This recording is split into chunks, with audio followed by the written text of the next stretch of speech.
Fala pessoal, tudo bem? Pessoal, hoje um seguidor meu pediu para fazer um comentário, para analisar o versículo de Mateus 23, tá? Que é esse daqui. Vou até escrever aqui, ó, Mateus 23. E Hebreus 7:8, que também fala de dízimo, tá? Então eu vou falar só desse versículo aqui por enquanto.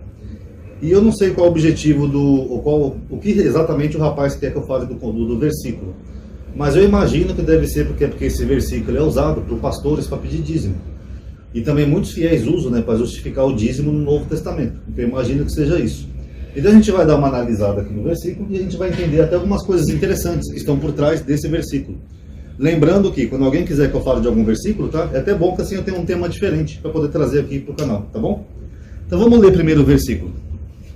Ai de vós, escribas e fariseus, hipócritas, pois dizimais a hortelã, o endro e o cominho, e desprezais o mais importante da lei, o juízo, a misericórdia e a fé. Deveis, porém, fazer estas coisas, sem omitir aquelas. Mateus 23. A primeira coisa que chama a atenção aqui, que eu coloquei aqui em vermelhinho, pessoal, é isso daqui, ó. Hortelã, endro e cominho. Na verdade, esses seriam temperos, né, ervas, eles não estão na lei de Moisés, na lei do dízimo. A lei do dízimo era basicamente as primícias de animais ou de grãos. Então não tem nada a ver hortelã, endro e cominho. Alguns comentaristas até acreditam que esses fariseus pudessem sim dizimar essas ervas de uma forma de exagero da lei, sabe, para parecerem super santos. Olha, eu dizimo até do meu endro, do meu cominho eu dizimo. O que eu acho completamente improvável. Na verdade, eu acho que aqui o autor, ou no caso Jesus, ele está citando esses elementos aqui como elementos insignificantes.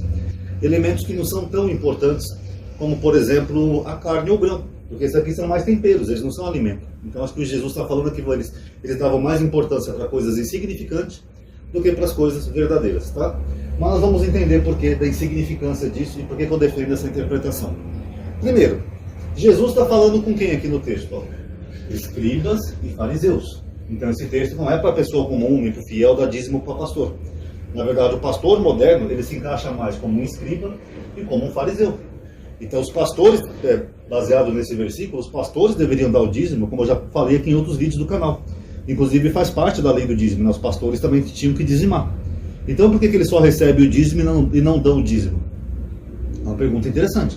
Porque aqui Jesus está falando exatamente com eles. Ó. Ai de vós, escribas e fariseus hipócritas. Tá? Então esse é o primeiro ponto. Então não é para o fiel comum. Isso aqui seria mais voltado para o pastor, para o líder religioso, para a classe sacerdotal.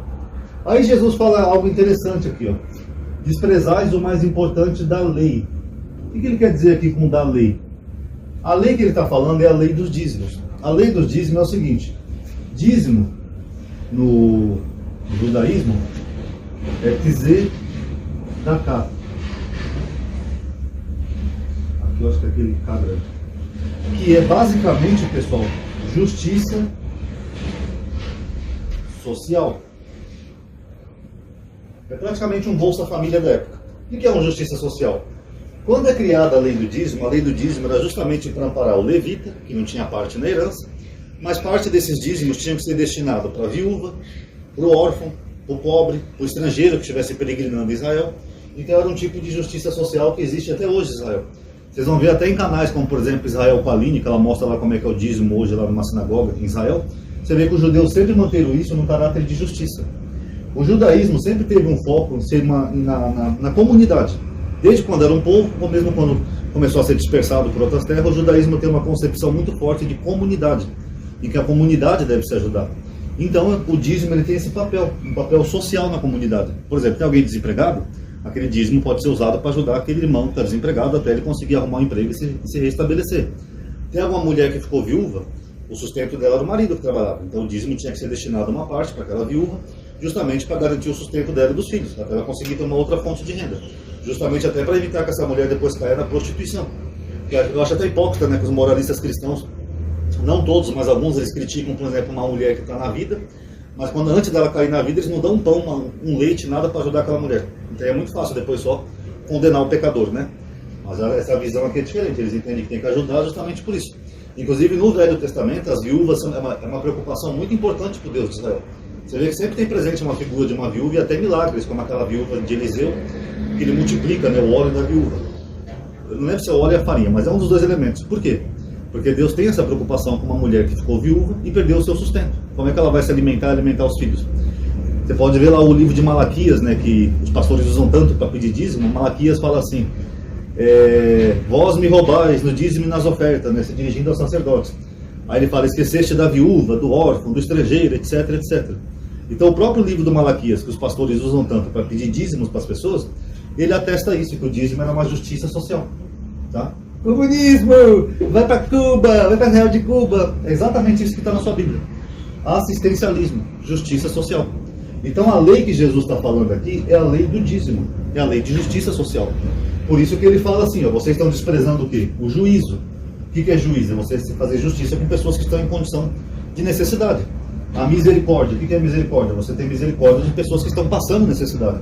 E a fé aqui seria a fidelidade à lei, né? A Torá, que seria emuná em hebraico, mas no grego tem outro sentido. Mas ele está falando que o dizimista fiel, ele tinha que ser fiel àquilo que diz a lei do dízimo. Então, quando Jesus compara aqui esse dízimo aqui de coisas insignificantes, ele fala que o mais importante não é dar o dízimo. Vou dar o dízimo de uma coisinha aqui, de uma hortelã, de um i, e vou esquecer o juízo, a misericórdia e a fé. Então é isso que Jesus está falando. Aí ele se vira para os fariseus e diz: deveis, porém, fazer estas coisas. Que coisas? Juízo, misericórdia e a fé, sem omitir aquelas. Aquelas o quê? Dar o dízimo. Eles tinham que dar o dízimo e ao mesmo tempo fazer justiça, misericórdia e fé. É basicamente isso o versículo, que Jesus está dando uma dura nos fariseus. Aqui eu consigo enxergar dois paralelos, tá, nessa passagem de Mateus 23, 23. Primeiro paralelo, com o próprio livro de Malaquias. O livro de Malaquias, para quem não sabe, ele é uma bronca aos sacerdotes dela. Ele fala: sacerdotes, esse mandamento é para vós, vocês estão me roubando, não sei o quê. Porque os sacerdotes pegavam o melhor das ofertas e davam só as porcarias para Deus. Eles queriam casos pobres, necessitados, famintos. E também tem um paralelo com Jesus, né, que Jesus falou: fizeste aos pequeninos, a mim fizeste. Então eles pegavam a parte mais gorda da carne, a comida melhor, os melhores grãos, e o resto eles davam para os pobres. Então aí que o sacerdote Malaquias vai lá e dá um puxão de orelha nos sacerdotes. É o mesmo que Jesus está fazendo aqui. Vocês notaram que historicamente a figura do sacerdote sempre é um cão guloso que só gosta de sugar dos outros? É na época de Malaquias, é na época de Jesus e é nos dias atuais. Foi no passado, é no presente e vai ser assim no futuro. Sempre tem aquela figura do sacerdote gordo que quer comer mais que os outros, né? Segundo paralelo que eu faço aqui é com a história de Caim e Abel. Você lembra que naquela história de Caim e Abel, independente de ser real ou não, que Caim ele oferece frutas, produtos do campo, são coisas mais significantes, enquanto que Abel oferece carne? É a mesma coisa. Aqui os fariseus ele faz um paralelo aqui mostrando ervas, que é coisa bem significante, só que no caso de Abel, além de oferecer carne, Abel era justo, Caim não. Então aqui a gente pode traçar até esse paralelo. Eles ofereciam coisas insignificantes, que nem Caim, mas eles não eram justos. Eles não tinham isso aqui, o juízo de Abel. Então, quem entende a concepção e a mentalidade da época vai entender perfeitamente esse versículo. É basicamente Jesus dando uma dura nos fariseus, porque eles davam mais importância para coisas insignificantes, como dízimo, ou dízimos de coisas insignificantes, tá? Enquanto isso eles ignoravam o mais importante da lei de Moisés, que era a função do dízimo, era tzedakah, justiça social. Então não adianta só dar o dízimo se você não faz justiça. É isso que ele está dizendo. E olha, tem muito crente por aí que está nessa mesma pegada, viu? Dá o dízimo todo mês, deixa de comprar às vezes coisa para casa, vai lá todo mês com envelopezinho, mas esquece disso daqui, ó. O dízimo não era para pastor rico nem para sacerdote, era para o pastor e os sacerdotes tinham que dizimar também.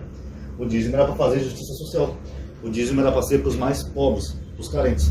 Então, se Jesus está dando essa bronca aqui nos sacerdotes por isso, com certeza aí tem muito cristão que acha que vai ser salvo, que baseado nesse versículo, não vão ser salvos não, tá bom? E não é para nenhum cristão dar o dízimo baseado nisso, tá, pessoal? Que o contexto tem a ver com os fariseus e com os escribas. No Novo Testamento não tem lei de dízimo, a não ser que você siga a lei de Moisés, tá bom?